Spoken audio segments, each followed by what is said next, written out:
Hindi emotional story बोझ। कविता अपने माता पिता की बहुत लाडली थी। 3 बड़े भाइयों की बहन थी। कोई भी चीज मांगने पर उसी वक्त सामने हाजिर हो जाती। पूरे घर में रौब था उसका। पूरे परिवार और नौकरों पर राजकुमारी की तरह हुक्म चलाती थी कविता। स्कूल में भी पूरा रौब था उसका। बड़े घर की लाडली जो थी वह। ऐसे ही उसने कॉलेज में दाखिला लिया। उसके ठाठ बाट, बड़ी गाड़ी में आना जाना, हर दिन नया फैशन देखकर हर कोई उससे दोस्ती करना चाहता था। थोड़े ही दिनों में उसके बहुत से दोस्त बन गए। पूरे कॉलेज में उसकी अपनी ही एक पहचान थी। इन दिनों उसके घर एक रिश्ता आया। खानदानी लोग थे और पापा की पुरानी जान पहचान थी उनके साथ। कविता के साथ कोई जबरदस्ती नहीं थी, पर कविता ने फिर भी हाँ कर दी, क्योंकि वह अपने परिवार से बहुत प्यार करती थी। वह जानती थी कि वह लोग उसका अच्छा ही सोचेंगे। लड़के का नाम राज था। राज काफी पढ़ा लिखा और समझदार लड़का था। ससुराल वाले भी बहुत अच्छे थे। ससुराल में कविता की जगह वैसी ही थी जैसी कि मायके में। कोई भी कार्य कविता की सलाह के बिना नहीं होता था। सबकी लाडली बहू बन गई थी वह। फिर उसके घर एक बेटे का जन्म हुआ। राहुल कविता को जान से प्यारा था। पोता पाकर ससुराल वाले तो फूले नहीं समाते थे। कविता कभी कभी सोचती कि उसकी किस्मत कितनी अच्छी है। उसका हर अपना उसे कितना प्यार करता है। चाहे जीवन में कैसा भी समय आए, मेरे अपने हमेशा मेरे साथ हैं, मैं कभी अकेली नहीं हो सकती। कितनी खुशकिस्मत हूँ मैं। पर शायद कविता की खुशियों को उसकी अपनी ही नजर लग गई थी। एक दिन वह मायके जाने की जिद कर बैठी। राज को बहुत काम था, लेकिन वह फिर भी उसे ले गया। रास्ते में उनकी गाड़ी अन्य गाड़ी से टकरा गई। कविता, राज और राहुल बहुत बुरी तरह से जख्मी हो गए। काफी दिनों के इलाज के बाद राज और राहुल तो ठीक हो गए, लेकिन कविता पूरी तरह ठीक ना हो सकी। सर पर चोट लगने के कारण वह अपनी आंखों की रोशनी खो बैठी। अब कविता की किस्मत जैसे उल्टे पांव चलने लगी। मायके वाले कुछ दिनों तक उसे मिलने आते रहे, फिर कभी कभार फोन ही करके पूछ लेते कि अब कैसी हो। धीरे धीरे ये सिलसिला भी कम हो गया। ससुराल वालों की सहानुभूति भी कम होने लगी।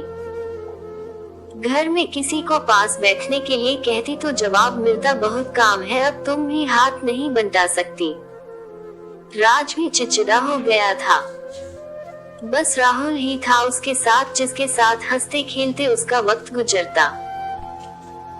एक दिन कविता के हाथ से कुछ सामान गिर गया, जिसकी वजह से राहुल को हल्की सी चोट लग गई। कविता के सास ससुर ने राहुल को उससे अलग कर दिया कि कहीं उसके ना देखने की वजह से बच्चे का कोई नुकसान ना हो जाए। कविता अंदर से टूट चुकी थी। एक दिन उसने सबके सामने मायके जाने की इच्छा रखी तो राज उसे तुरंत मायके छोड़ आया, जैसे कि वह भी यही चाहता था। लेकिन राहुल को उसके साथ नहीं भेजा गया। कविता कभी राहुल से दूर नहीं रही थी, पर अपनी कमी के कारण उसने ज्यादा बहस नहीं की। कविता को लगा कि वह 3-4 दिन वहां रहेगी तो थोड़ा हवा पानी बदल जाएगा, क्योंकि वह कितने दिनों से कहीं भी बाहर नहीं गई थी। घर वाले भी इतने दिनों बाद उसे देखकर कितने खुश होंगे। कविता के घर पहुंचने पर सब लोग बहुत खुश हुए। खाने में सब कुछ कविता की पसंद का ही बना था। उसने अपने मम्मी पापा और भाई भाभीओं से दिल खोलकर बातें की। उनके छोटे छोटे बच्चे भी बुआ के साथ घुल मिल गए थे। रात को सोने के वक्त जब वह कपड़े बदलने लगी तो उसे पता चला कि उसका बैग तो बहुत भरा हुआ था। वह सब समझ गई। वह बहुत उदास हो गई।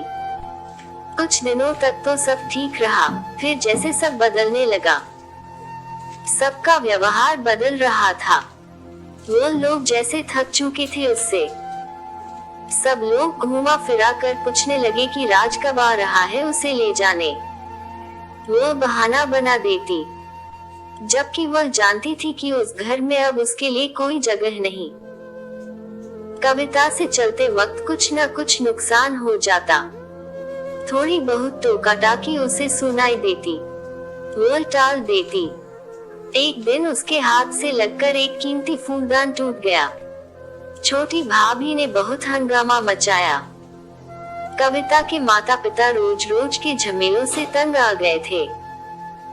उन्होंने राज को खुद से फोन कर दिया। राज कविता को अपने घर ले गया। कविता को अपने परिवार वालों से ये उम्मीद न थी, जिस कविता के कहे बिना घर में एक पत्ता भी नहीं हिलता था, उस घर के लिए वह बोझ बन चुकी थी। राज के साथ ससुराल आते वक्त वह बहुत खुश थी, क्योंकि वह अपने घर जा रही थी, अपने जिगर के टूटे राहुल के पास। परंतु यह खुशी भी कुछ पल की ही थी। सारा बंदोबस्त पहले ही किया हुआ था। कविता को सीधे ऊपर वाले कमरे में पहुंचा दिया गया। राहुल से दूर रहने की सख्त चेतावनी दी गई। एक कामवाली लता को उसकी जिम्मेदारी सौंपी गई, जो उसके खाने पहनने जैसी जरूरतों का ध्यान रखती। कविता ज्यादातर चुप ही रहती। कभी कभी कामवाली लता से थोड़ा बतिया लेती। उसके जरिए राहुल का पता चल जाता। सबकी लाडली बेटी और बहू सबके लिए लाडली से बोझ बन चुकी थी।